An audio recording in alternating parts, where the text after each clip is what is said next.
Good morning, afternoon, evening, wherever you are in the freaking world. Hope you're very well, and whatever time you're actually watching this.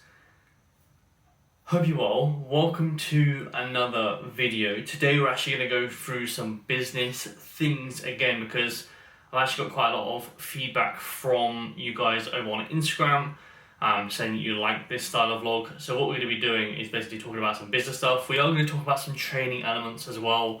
Not in this vlog, but we are going to talk about training. It's not going to be specifically just about business going forward. But for the time being, when my mind is very active towards the business element, I feel like it's easier just to talk about.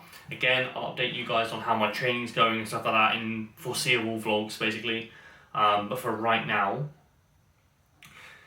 business. So let's get down to business. Today's topic is when to hire coaches for your online fitness brand, coaching business, whatever, right? I feel like this is a very, I suppose people jump the gun with hiring coaches, especially when they get up to like 30 clients-ish, right?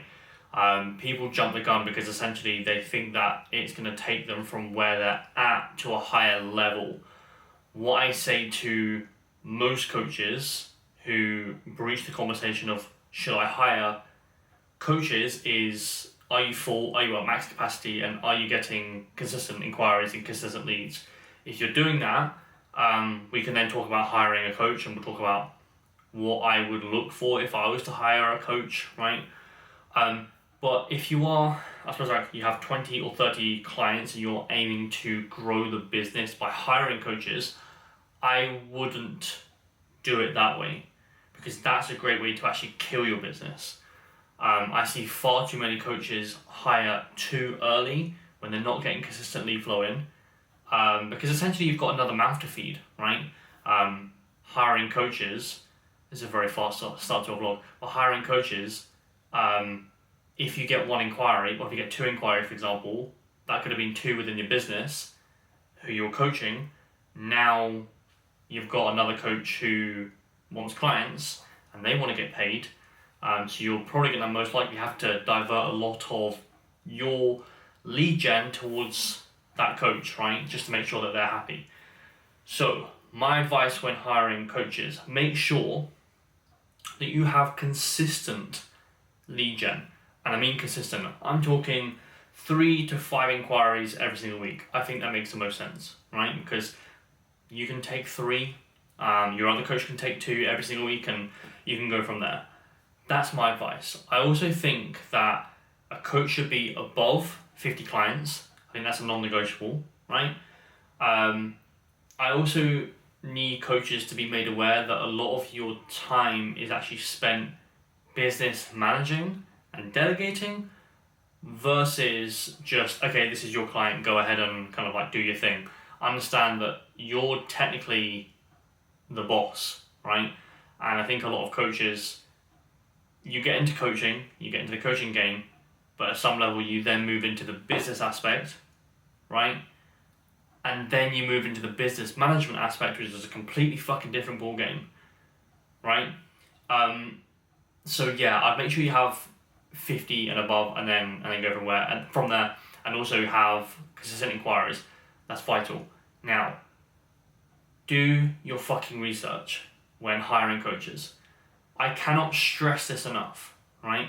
I will tell you mistakes that I've made along the way with hiring coaches too quickly, not from a lead gen issue, not from a client number issue. It's actually because I picked the wrong coaches, and I did that by jumping the gun with this, or not doing this exact process, right? Which is basically like vetting them. Are they good workers? Do they align with your brand, right? Are they just going to sit back and wait for leads to come in? Because there's a very real thing that could go on. A coach could actually be getting a lot of inquiries behind the scenes. However, when you try to divert them to the other coach, because you've sold to them at an individual basis, that individual they want to get coached by you as an individual, right? So if you're doing all the selling and all the marketing yourself, they don't want to get coached by another coach. They want to get coached by you. So there's a very real circumstances could go on within your business that that particular person doesn't want to go towards you. They want to, or sorry, they don't want to go towards that coach. They want to go towards you, right? So that person, the coach, has to be very active on social media. They have to be very consistent with social media, but they have to be brand aligned, right? And if you hire too quickly and you don't scout these things, you'll get bitten like I did, right? So I would take your time, make sure the person that you're hiring is that you're just on that same wavelength. You'll know when you see it. If you feel like something's not right with that coach, and you feel like there's just a bit of an energy, a bit of a weird energy about them, do not fucking do it. Do not do it. It will save you hours and hours and hours and hours of frustration, right? So, to reiterate, when should you hire your own coach? So, I mean, a coach within the brand. When you're above 50 clients, when you're getting consistent inquiries, right? They're kind of like the kind of like non-negotiables. I would also have in your mind, if you are actually willing to start to delegate a few things within your business, stuff like email marketing, maybe potentially some like, I suppose like a group Instagram page, stuff like that. Things are gonna have to get taken out of your hands. I think you're gonna have to acknowledge that.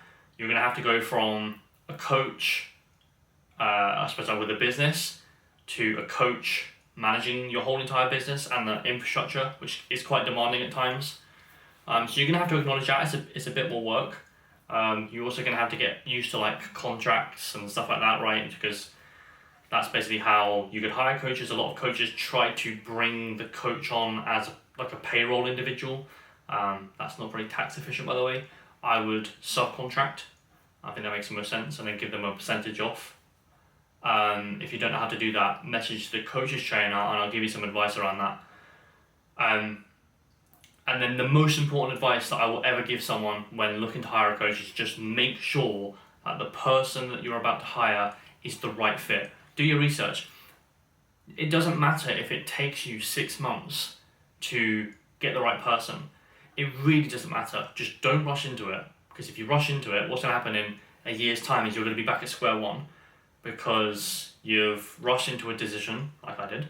You rush into a decision, that person has not done anything within the business, and ultimately you've just spent 6 months doing fuck all, then you're going to spend another 6 months trying to find the right person, right? So they're the bits of advice that I would give to someone who is looking to hire out, okay? Anyway, hope you all. I love this style of vlog. It's cool. Anyway, hope you all. And I'll speak to you in the next one.